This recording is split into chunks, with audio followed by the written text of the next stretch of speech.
Intimacy and vulnerability. I hope you're up for a real challenge today in our 30-day no porn challenge. I'm Dr. Trish Leigh. Today, we're going to go out on a limb and connect with someone in an intimate and vulnerable way. I know what you're thinking. It's hard enough to stay out of the screen, and after all these days, I'm dealing with urges and cravings. Now I have to go expose my inner feelings to someone. Yep, part of the journey. So let's talk about it.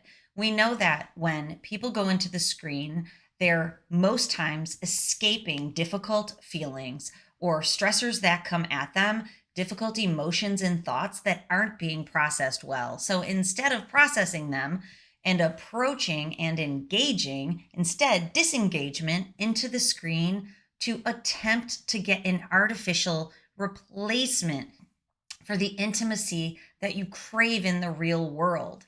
That is part of this whole cycle.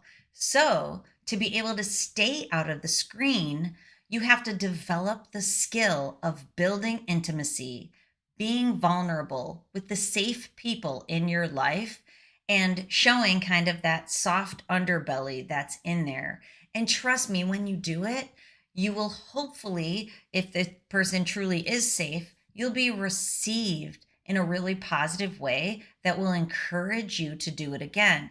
Now, of course, it comes with a caveat. You have to pick your people well. If your people can't handle emotional content and situations or a discussion that can be slightly challenging, then that might not be the person for you.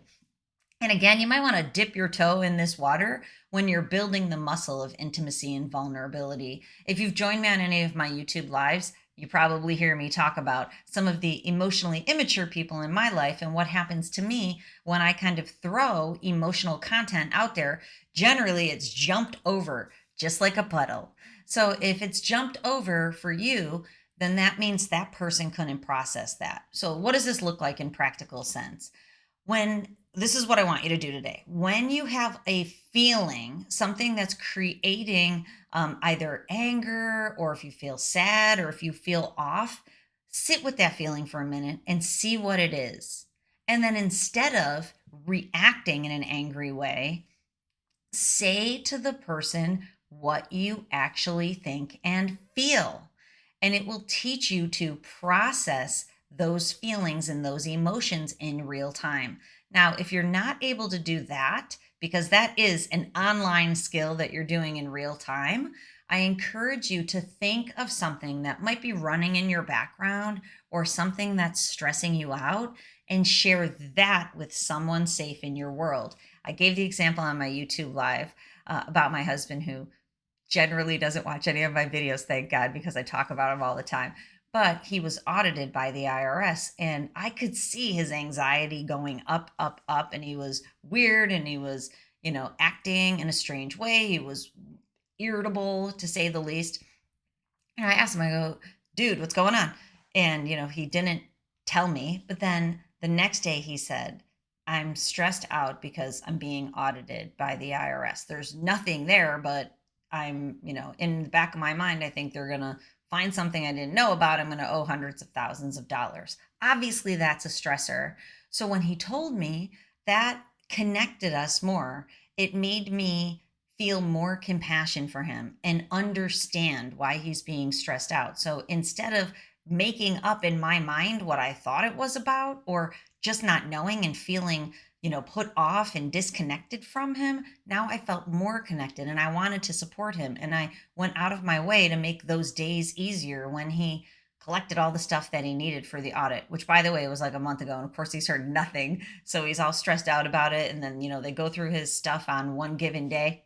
Nothing, silence. So, anyways, the point is, if he would have kept that to himself, that would have put more of a rift in our relationship. And at the same time, he would have suffered in silence, had no support, and would have gone in a downward spiral of stress and anxiety.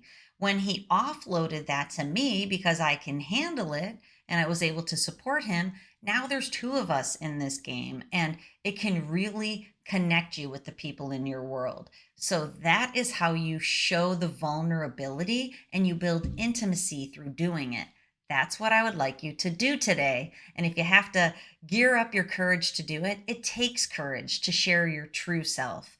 So pick your person wisely that you do it with. And if it's not met with the response that you want, that's okay. You can't control the other people, the other person that you're telling. You can only control you.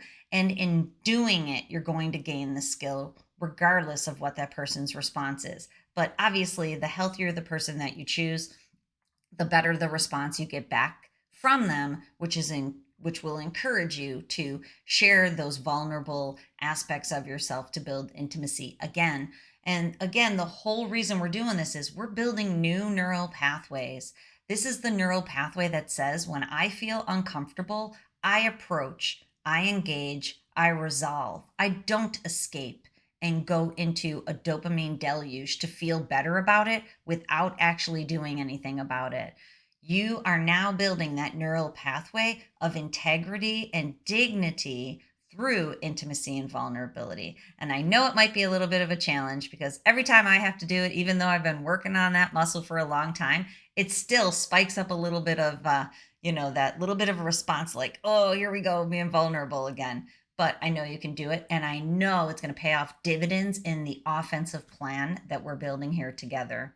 Okay, go rock it out. You're stronger than you know you are. Remember that. And I'll see you tomorrow. And until then, control your brain or it'll control you.